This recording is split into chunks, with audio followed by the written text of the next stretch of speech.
നീതുവിനെ നുണ പറഞ്ഞിട്ട് അമ്മയും അച്ഛനും കൂടെ അമ്പലത്തിലേക്ക് കൂട്ടിയിട്ട് വരുന്നുണ്ട്. അവിടെ എത്തിയത് മരുണിനെ കാണുന്നുണ്ട്. എന്നിട്ട് പറയുന്നുണ്ട് നീതു, നിങ്ങൾ 3 പേരും കൂടെ എന്നെ പറ്റിച്ചിട്ട് എന്തിനാ ഇങ്ങോട്ട് അമ്പലത്തിലേക്ക് കൊണ്ടുവന്നത്?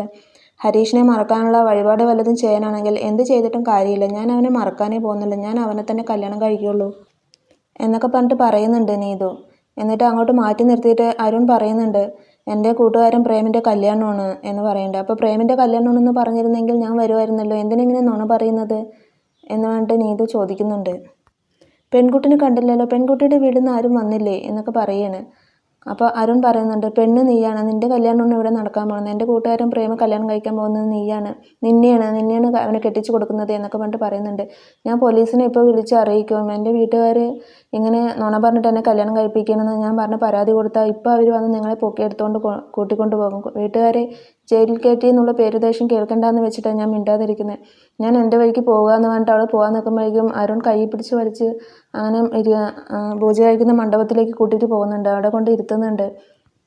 പ്രേമിൻ്റെ അടുത്ത് നീതു പറയുന്നുണ്ട്, എനിക്ക് വേറൊരാളെ ഇഷ്ടമാണ്, ഞാൻ അയാളെ കല്യാണം കഴിക്കുള്ളൂ എന്ന് പറയുന്നുണ്ട്. അപ്പോൾ എനിക്ക് എല്ലാം അറിയാം, അതൊന്നും സാരമില്ല, കല്യാണം കഴിഞ്ഞാൽ എല്ലാം ശരിയാവും എന്നൊക്കെ പറഞ്ഞിട്ട് പ്രേമ പറയുകയൊക്കെ ചെയ്യുന്നുണ്ട്. അങ്ങനെ സ്വാമി മന്ത്രം ചൊല്ലാൻ തുടങ്ങിയതും പ്രേമ താലിയെടുത്ത് കഴുത്തിൽ കെട്ടാൻ ഇങ്ങനെ വെക്കുമ്പോഴേക്കും നീതു പറയുന്നുണ്ട്, ഞാൻ പ്രഗ്നൻ്റാണ്, 2 മാസം പ്രഗ്നൻ്റാണ്, ഹരീഷിൻ്റെ കുട്ടിയാണ് എൻ്റെ വയറ്റിൽ വളരുന്നത് എന്നൊക്കെ പറയുന്നുണ്ട്. അതായിട്ടും നീതുവിൻ്റെ അമ്മ പറയുന്നുണ്ട്, അവൾ നുണ പറയണം മോനെ, നീ കല്യാണം കഴിക്കുക എന്നൊക്കെ പറയണം.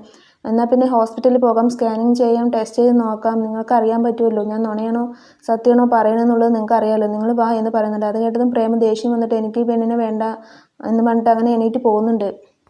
അപ്പോഴേക്കും അമ്പലത്തിൽ നമ്മുടെ സുധീഷ് ശൂലം കുത്താൻ വേണ്ടി റെഡിയായിട്ട് നിൽക്കണം. അങ്ങനെ ശൂലം കുത്തുന്നുണ്ട്. അങ്ങനെ അവർ ശൂലമൊക്കെ കുത്തി എല്ലാവരും നന്നായിട്ട് പ്രാർത്ഥിക്കുകയൊക്കെ ചെയ്യുന്നുണ്ട്. അങ്ങനെ സ്വാമി വന്നിട്ട് പറഞ്ഞിട്ട് പറയുന്നുണ്ട്, നിങ്ങളുടെ വീട്ടിലുള്ള എല്ലാ ദോഷങ്ങളും മാറിയിട്ടുണ്ട്, ഇനി മാസത്തിൽ ഒരിക്കലെങ്കിലും ഈ അമ്പലത്തിൽ വന്ന് തൊഴണം എന്നൊക്കെ പറഞ്ഞിട്ട് സുഭാഷിൻ്റെ അടുത്തും കുടുംബത്തിൻ്റെ അടുത്തൊക്കെ പറയുന്നുണ്ട്.